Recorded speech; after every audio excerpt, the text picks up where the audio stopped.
Chapter XV. 10th year of the war, death of Cleon and Brasidas, peace of Nicias. The next summer the truce for a year ended, after lasting until the Pythian Games. During the armistice, the Athenians expelled the Delians from Delos, concluding that they must have been polluted by some old offense at the time of their consecration, and that this had been the omission in the previous purification of the island, which, as I have related, had been thought to have been duly accomplished by the removal of the graves of the dead. The Delians had Atramidium in Asia given them by Pharnaces, and settled there as they removed from Delos. Meanwhile Cleon prevailed on the Athenians to let him set sail at the expiration of the armistice for the towns in the direction of Thrace, with 1,200 heavy infantry and 300 horse from Athens, a large force of the allies, and 30 ships. First touching at the still besieged Scione, and taking some heavy infantry from the army there, he next sailed into Caphos, a harbor in the territory of Torone, which is not far from the town. From thence, having learnt from deserters that Brasidas was not in Torone, and that its garrison was not strong enough to give him battle, he advanced with his army against the town, sending 10 ships to sail round into the harbor. He first came to the fortification lately thrown up in front of the town by Brasidas in order to take in the suburb, to do which he had pulled down part of the original wall and made it all one city. To this point Pasitelidas, the Lacedaemonian commander, with such garrison as there was in the place, hurried to repel the Athenian assault. But finding himself hard-pressed, and seeing the ships that had been sent round sailing into the harbor, Pasitelidas began to be afraid that they might get up to the city before its defenders were there, and, the fortification being also carried, he might be taken prisoner, and so abandoned the outwork and ran into the town. But the Athenians from the ships had already taken Torone, and their land forces following at his heels burst in with him with a rush over the part of the old wall that had been pulled down, killing some of the Peloponnesians and Toronaeans in the melee, and making prisoners of the rest, and Pasitelidas their commander amongst them. Brasidas meanwhile had advanced to relieve Torone, and had only about 4 miles more to go when he heard of its fall on the road, and turned back again. Cleon and the Athenians set up 2 trophies, one by the harbor, the other by the fortification, and making slaves of the wives and children of the Toronaeans, sent the men with the Peloponnesians and any Chalcidians that were there, to the number of 700, to Athens. Whence, however, they all came home afterwards, the Peloponnesians on the conclusion of peace, and the rest by being exchanged against other prisoners with the Olynthians. About the same time Panactum, a fortress on the Athenian border, was taken by treachery by the Boeotians. Meanwhile Cleon, after placing a garrison in Torone, weighed anchor and sailed around Athos on his way to Amphipolis. About the same time Phaeax, son of Erasistratus, set sail with 2 colleagues as ambassador from Athens to Italy and Sicily. The Leontines, upon the departure of the Athenians from Sicily after the pacification, had placed a number of new citizens upon the roll, and the commons had a design for redividing the land. But the upper classes, aware of their intention, called in the Syracusans and expelled the commons. These last were scattered in various directions, but the upper classes came to an agreement with the Syracusans, abandoned and laid waste their city, and went and lived at Syracuse, where they were made citizens. Afterwards some of them were dissatisfied, and leaving Syracuse occupied Phaeacia, a quarter of the town of Leontini, and Bricinniae, a strong place in the Leontine country, and being there joined by most of the exiled commons carried on war from the fortifications. The Athenians hearing this, sent Phaeax to see if they could not by some means so convince their allies there, and the rest of the Sicilians of the ambitious designs of Syracuse, as to induce them to form a general coalition against her, and thus save the commons of Leontini. Arrived in Sicily, Phaeax succeeded at Camarina and Agrigentum, but meeting with a repulse at Gela did not go on to the rest, as he saw that he should not succeed with them, but returned through the country of the Sicels to Catana, and after visiting Bricinniae as he passed, and encouraging its inhabitants, sailed back to Athens.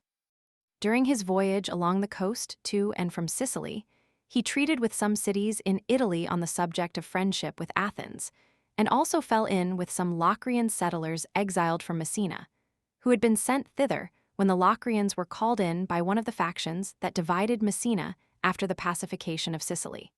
And Messina came for a time into the hands of the Locrians. These, being met by Phaeax on their return home, received no injury at his hands, as the Locrians had agreed with him for a treaty with Athens. They were the only people of the allies who, when the reconciliation between the Sicilians took place, had not made peace with her. Nor indeed would they have done so now, if they had not been pressed by a war with the Hipponians and Medmians who lived on their border and were colonists of theirs. Phaeax meanwhile proceeded on his voyage, and at length arrived at Athens. Cleon, whom we left on his voyage from Torone to Amphipolis, made Ion his base, and after an unsuccessful assault upon the Andrian colony of Stagirus, took Galepsis, a colony of Thassos, by storm. He now sent envoys to Perdiccas to command his attendants with an army, as provided by the alliance, and others to Thrace, to Poles, king of the Odomantians, who was to bring as many Thracian mercenaries as possible, and himself remained inactive in Ion, awaiting their arrival. Informed of this, Brasidas on his part took up a position of observation upon Cerdylium, a place situated in the Argillian country on high ground across the river, not far from Amphipolis, and commanding a view on all sides, and thus made it impossible for Cleon's army to move without his seeing it. For he fully expected that Cleon, despising the scanty numbers of his opponent, would march against Amphipolis with the force that he had got with him. At the same time, Brasidas made his preparations, calling to his standard 1,500 Thracian mercenaries and all the Edonians, horse, and targeteers. He also had 1,000 Mycenaean and Chalcidian targeteers, besides those in Amphipolis, and a force of heavy infantry numbering altogether about 2,000 and 300 Hellenic horse. 1,500 of these he had with him upon Cerdylium. The rest were stationed with Clearidas in Amphipolis. After remaining quiet for some time, Cleon was at length obliged to do as Brasidas expected. His soldiers, tired of their inactivity, began also seriously to reflect on the weakness and incompetence of their commander, and the skill and valor that would be opposed to him, and on their own original unwillingness to accompany him. These murmurs coming to the ears of Cleon, he resolved not to discuss the army by keeping it in the same place, and broke up his camp and advanced. The temper of the general was what it had been at Pylos, his success on that occasion having given him confidence in his capacity. He never dreamed of anyone coming out to fight him, but said that he was rather going up to view the place. And if he waited for his reinforcements, it was not in order to make victory secure in case he should be compelled to engage, but to be enabled to surround and storm the city. He accordingly came and posted his army upon a strong hill in front of Amphipolis, and proceeded to examine the lake formed by the Strymon, and how the town lay on the side of Thrace. He thought to retire at pleasure without fighting, as there was no one to be seen upon the wall or coming out of the gates, all of which were shut. Indeed, it seemed a mistake not to have brought down engines with him. He could then have taken the town, there being no one to defend it. As soon as Brasidas saw the Athenians in motion, he descended himself from Cerdylium and entered Amphipolis. He did not venture to go out in regular order against the Athenians. He mistrusted his strength and thought it inadequate to the attempt. Not in numbers, these were not so unequal, but in quality, the flower of the Athenian army being in the field with the best of the Lemnians and Imbrians. He therefore prepared to assail them by stratagem. By showing the enemy the number of his troops, and the shifts which he had been put to arm them, he thought that he should have less chance of beating him than by not letting him have a sight of them, and thus learn how good a right he had to despise them. He accordingly picked out 150 heavy infantry, and, putting the rest under Clearidas, determined to attack suddenly before the Athenians retired, thinking that he should not have again such a chance of catching them alone if their reinforcements were once allowed to come up. And so, calling all his soldiers together in order to encourage them and explain his intentions, spoke as follows.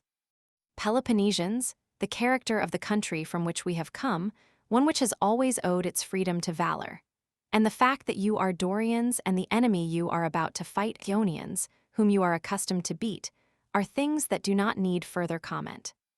But the plan of attack that I propose to pursue, This it is as well to explain, in order that the fact of our adventuring with a part, instead of with the whole of our forces, may not damp your courage by the apparent disadvantage at which it places you. I imagine it is the poor opinion that he has of us, and the fact that he has no idea of anyone coming out to engage him, that has made the enemy march up to the place and carelessly look about him as he is doing without noticing us.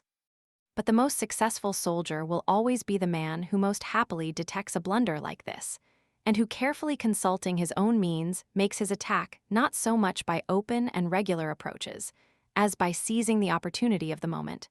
And these stratagems, which do the greatest service to our friends by most completely deceiving our enemies, have the most brilliant name in war.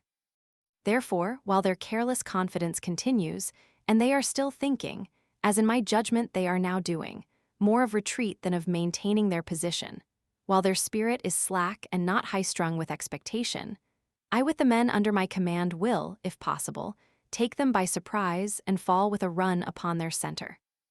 And do you, Clearidas, afterwards, when you see me already upon them, and, as is likely, dealing terror among them, take with you the Amphipolitans and the rest of the allies, and suddenly open the gates and dash at them, and hasten to engage as quickly as you can. That is our best chance of establishing a panic among them, as a fresh assailant has always more terrors for an enemy than the one he is immediately engaged with.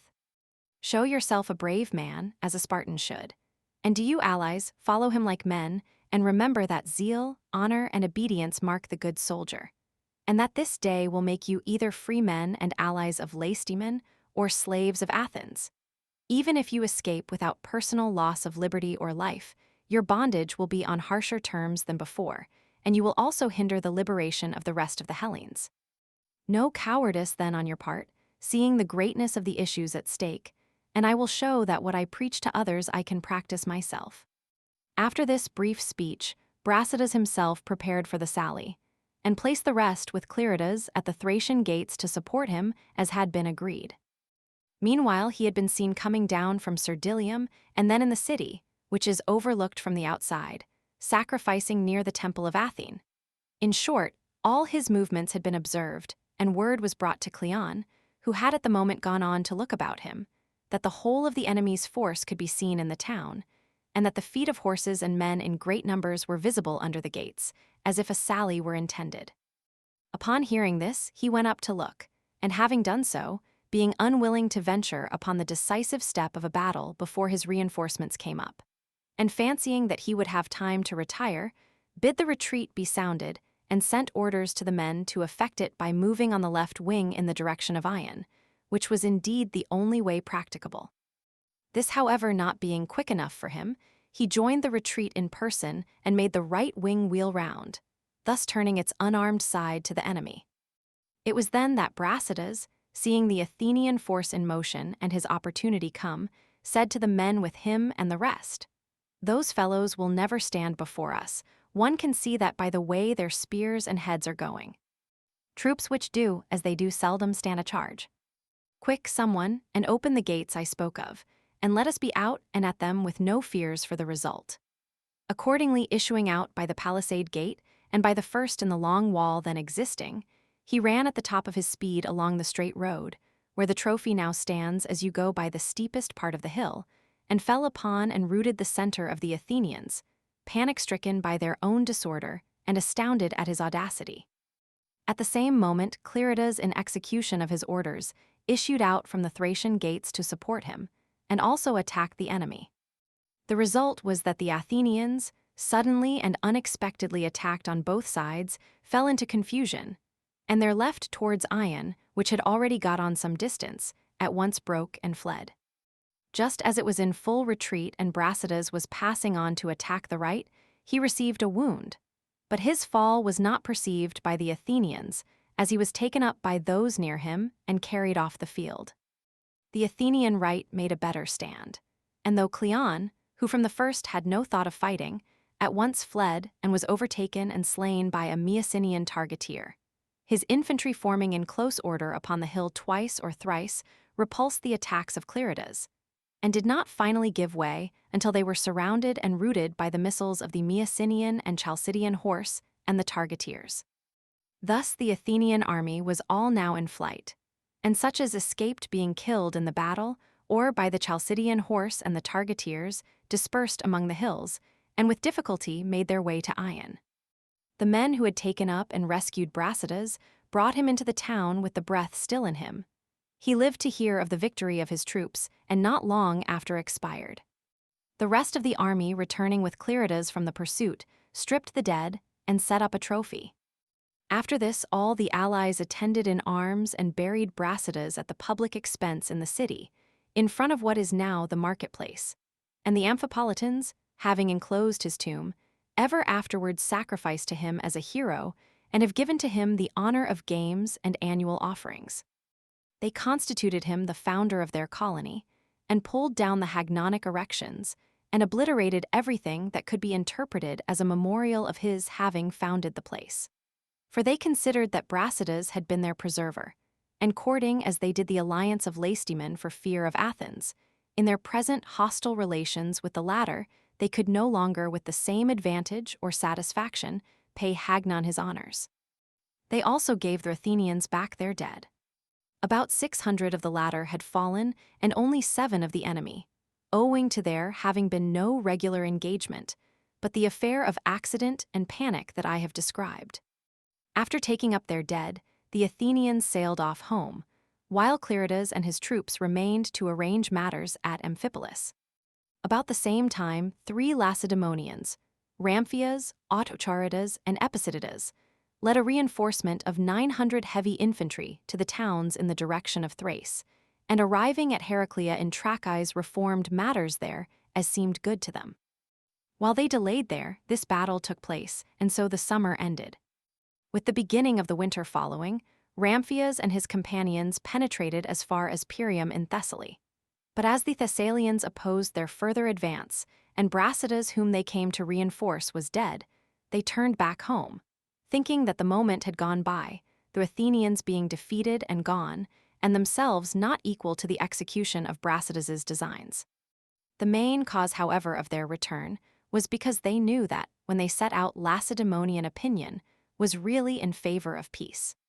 Indeed, it so happened that directly after the battle of Amphipolis and the retreat of Ramphias from Thessaly, both sides ceased to prosecute the war and turned their attention to peace.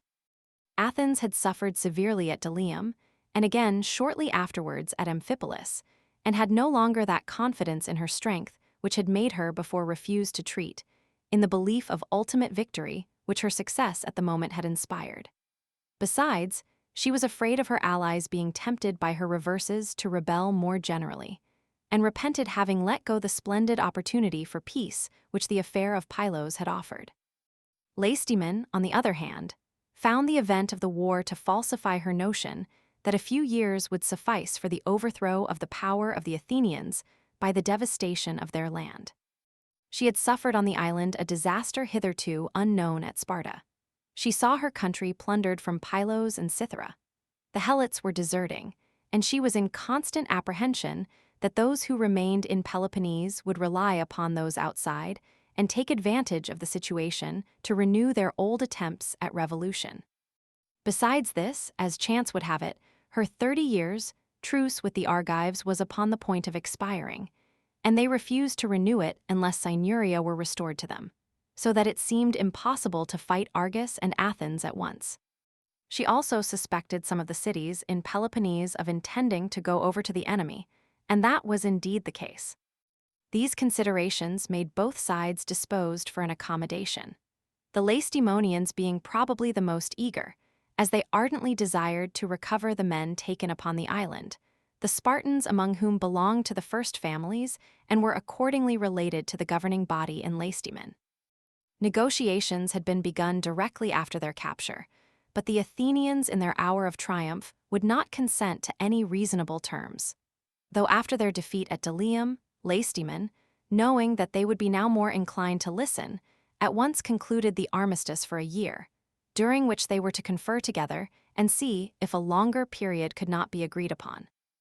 Now, however, after the Athenian defeat at Amphipolis and the death of Cleon and Brasidas, who had been the 2 principal opponents of peace on either side, the latter from the success and honor which war gave him, The former because he thought that, if tranquility were restored, his crimes would be more open to detection and his slanders less credited. The foremost candidates for power in either city, Plestonax, son of Pausanias, king of Lacedaemon, and Nicias, son of Niceradus, the most fortunate general of his time, each desired peace more ardently than ever. Nicias, while still happy and honored, wished to secure his good fortune, to obtain a present release from trouble for himself and his countrymen, and hand down to posterity a name as an ever-successful statesman, and thought the way to do this was to keep out of danger and commit himself as little as possible to fortune, and that peace alone made this keeping out of danger possible. Plestonax, again, was assailed by his enemies for his restoration, and regularly held up by them to the prejudice of his countrymen, upon every reverse that befell them, as though his unjust restoration were the cause. The accusation being that he and his brother Aristocles had bribed the prophetess of Delphi to tell the Lacedaemonian deputations, which successively arrived at the temple, to bring home the seed of the demigod son of Zeus from abroad. Else they would have to plow with a silver share.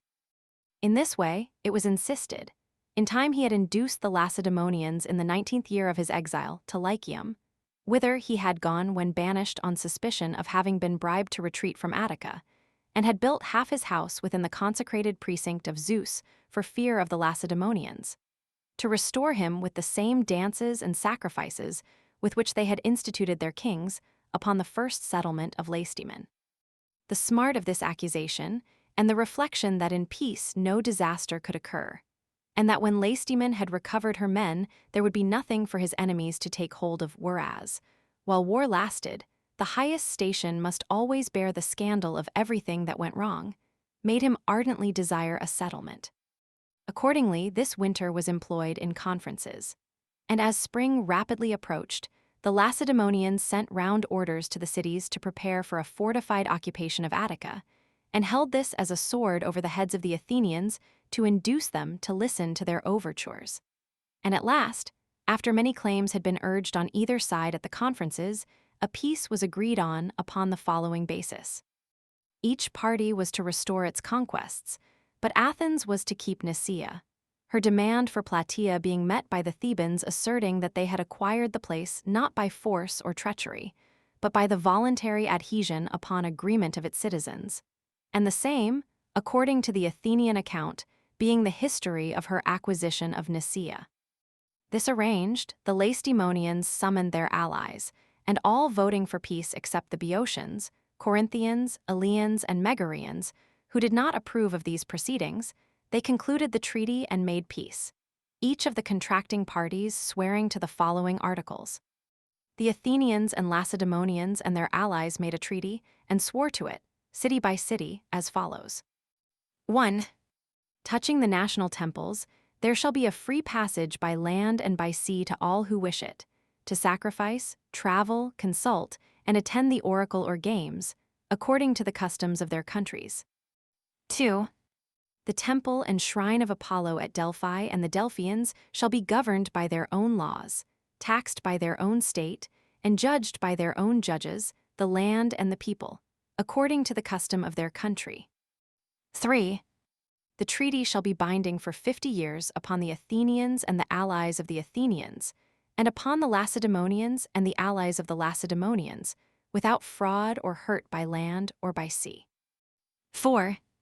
It shall not be lawful to take up arms, with intent to do hurt, either for the Lacedaemonians and their allies against the Athenians and their allies, or for the Athenians and their allies against the Lacedaemonians and their allies, in any way or means whatsoever. But should any difference arise between them, they are to have recourse to law and oaths, according as may be agreed between the parties. 5. The Lacedaemonians and their allies shall give back Amphipolis to the Athenians. Nevertheless, in the case of cities given up by the Lacedaemonians to the Athenians, the inhabitants shall be allowed to go where they please and to take their property with them. And the cities shall be independent, paying only the tribute of Aristides.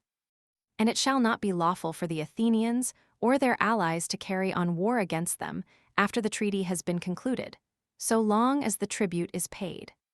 The cities referred to are Argolis, Stagirus, Acanthus, Scolis, Olynthus, and Spartolus. These cities shall be neutral, allies neither of the Lacedaemonians nor of the Athenians. But if the cities consent, it shall be lawful for the Athenians to make them their allies, provided always that the cities wish it. The Mesibernians, Sanians, and Syngians shall inhabit their own cities, as also the Olynthians and Acanthians. But the Lacedaemonians and their allies shall give back Panactum to the Athenians. 6. The Athenians shall give back Coryphacium, Cythera, Methana, Lacedaemonians that are in the prison at Athens or elsewhere in the Athenian dominions, and shall let go the Peloponnesians besieged in Scion, and all others in Scion that are allies of the Lacedaemonians, and all whom Brasidas sent in there, and any others of the allies of the Lacedaemonians that may be in the prison at Athens or elsewhere in their Athenian dominions. 7. The Lacedaemonians and their allies shall in like manner give back any of the Athenians, or their allies that they may have in their hands. 8. In the case of Scion, Tauron, and Sirmilium, and any other cities that the Athenians may have, the Athenians may adopt such measures as they please. 9. The Athenians shall take an oath to the Lacedaemonians and their allies, city by city. Every man shall swear by the most binding oath of his country, 17 from each city. The oath shall be as follows: I will abide by this agreement and treaty honestly and without deceit. In the same way, an oath shall be taken by the Lacedaemonians and their allies to the Athenians, and the oath shall be renewed annually by both parties.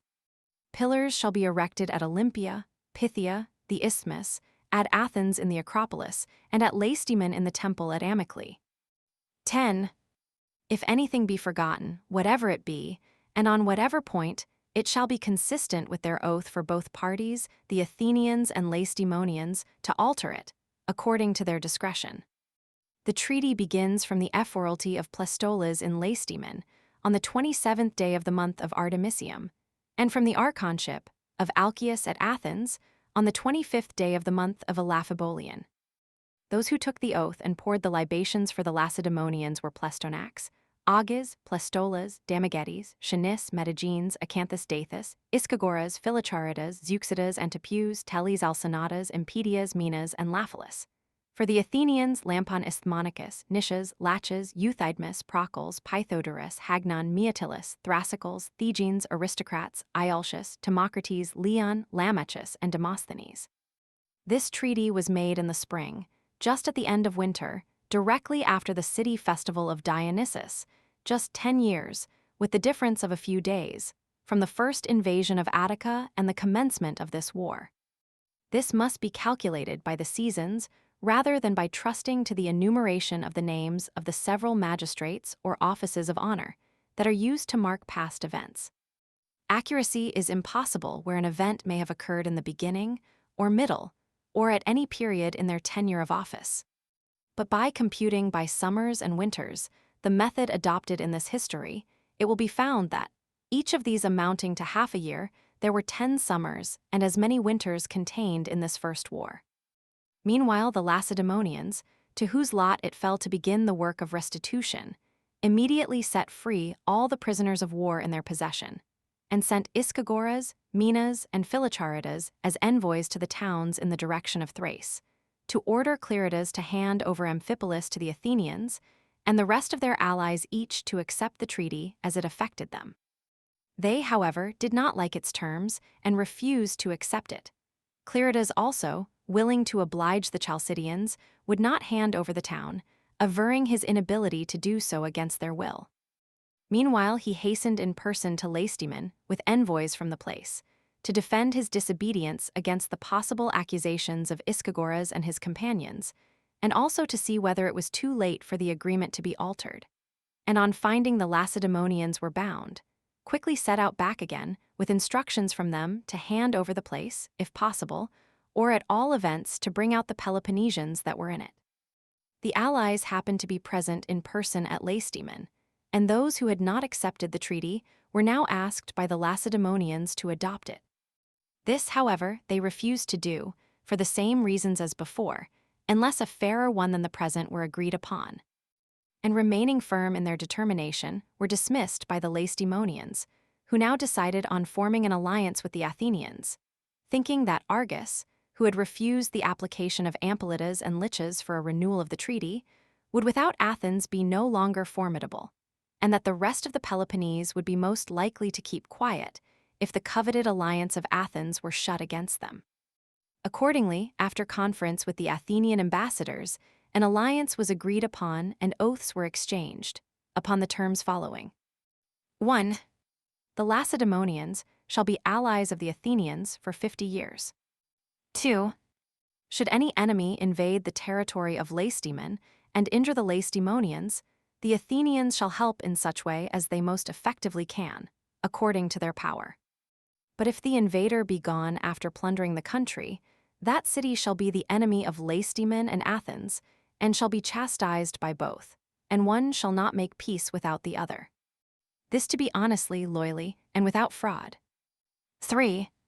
Should any enemy invade the territory of Athens and injure the Athenians, the Lacedaemonians shall help them in such way as they most effectively can, according to their power.